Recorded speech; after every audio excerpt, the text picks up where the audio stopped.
10th polity புக்கில் இருக்க சில வழக்குகளை பற்றி பார்க்க போகிறோம். அதாவது பரமானந்த் கட்டாரா எதிர் இந்திய அரசு என்ற வழக்கு எதுக்காக போட்டாங்கன்னா, பொதுமக்கள் நலனுக்காக பாடுபடும் மனித உரிமை செயற்பாட்டாளர் தொடுத்த பொதுநல வழக்கு.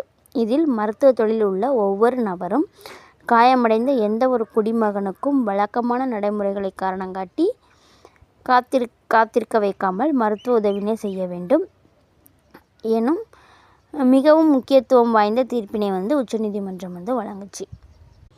இன்னொன்னா, பெருகி வரும் சாலை விபத்துக்களை கருத்தில் கொண்டு சாலை பாதுகாப்பு சட்டங்களை இயற்றும்படி அரசுக்கு உத்தரவிட வலியுறுத்தி உச்சநீதிமன்றத்தில் தாக்கல் செய்த அந்த மனுவை பொதுநல வழக்காக எடுத்துக்கொள்ளப்பட்டாங்க. அது 2005 பொதுநல வழக்கு தாக்கல் பண்ணாங்க.